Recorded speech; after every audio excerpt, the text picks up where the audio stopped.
உதயன் வலையொலி நேயர்களுக்கு வணக்கம். தேனி மாவட்டத்தில் உள்ள பண்ணைபுரம் என்ற மேற்கு தொடர்ச்சி மலையின் அடிவாரத்தில் அமைந்த ஒரு சிறிய கிராமத்தில் டேனியல் ராமசாமி மற்றும் சின்னத்தாயி தம்பதியரின் மகனாக பிறந்தவர் தான் இசைஞானி இளையராஜா.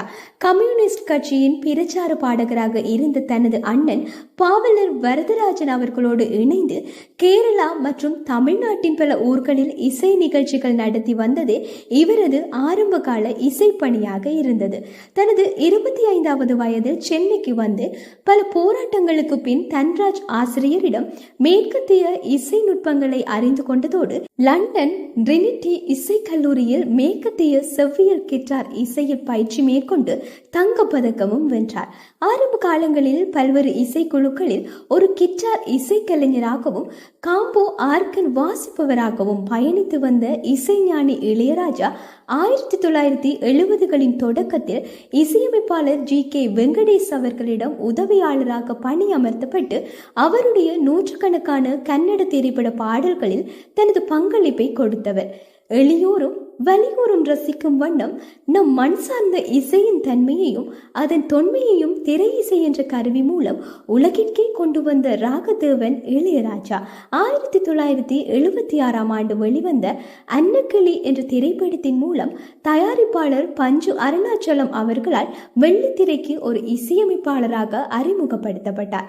1976 தமிழ் திரை இசையில் ஒரு புதிய அத்தியாயம் எழுதப்பட்ட ஆண்டாக அமைந்தது. எம்.எஸ். விஸ்வநாதன் என்ற மாபெரும் இசை மேதையின் பொற்காலம் முடிந்து இளையராஜா என்ற இசைஞானியின் பொற்காலம் ஆரம்பமான ஆண்டாகவும் மாறியது. அன்று தொடங்கிய இவரது இசை பிரவாகம் ஏறக்குறைய 15 ஆண்டுகளுக்கு மேல் இவரை தமிழ் திரை இசையின் தனிப்பெரும் ஆளுமையாகவே அடையாளப்படுத்தியிருந்தது. தொழில் மீது கொண்ட பக்தியும் தனது இசைஞானத்தின் மீதிருந்த நம்பிக்கையும் வலிமையும் தான் இளையராஜா என்ற ஒரு அறிமுக இசையமைப்பாளரை இசைஞானியாக அவதாரம் எடுக்க வைத்தது.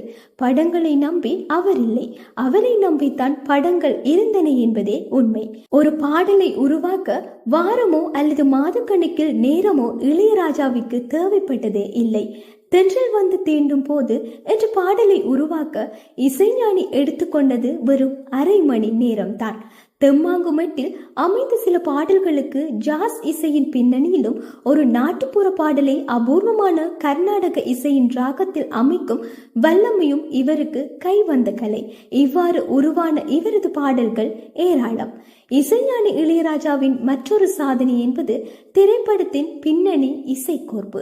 காட்சியை ஒருமுறை பார்த்ததுமே பின்னணி இசை சேர்ப்பின் இசை குறிப்புகளை எழுதி கொடுத்து விடுவது அவரது வழக்கமான ஒன்றாகவும் ஒரு அசாத்திய சாதனையாகவும் இன்றும் ஒரு பிரமிப்போடு பார்க்கப்படுகின்றது என்பது அனைவரும் அறிந்த ஒன்று. ஆசியாவிலேயே முதல் முறையாக சிம்பொனி இசை அமைத்தவர் இசைஞானி இளையராஜா.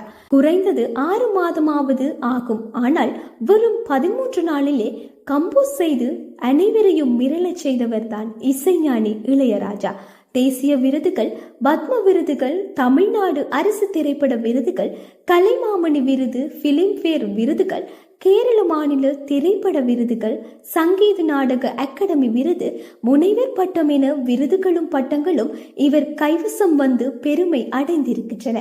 பாடல்கள் 1 கோடி எதுவும் புதிதில்லை, ராகங்கள் கோடி கோடி எதுவும் புதிதில்லை, எனது ஜீவன் நீதான் என்றும் புதிது என்ற அவரது பாடல் போலவே என்றும் புதிதாய் இசையோடு வாழும் நம் இசைஞானி இளையராஜா அவர்களின் பிறந்த தினமான இன்று அவரை வாழ்த்துவதில் நாம் பெருமை கொள்வோம்.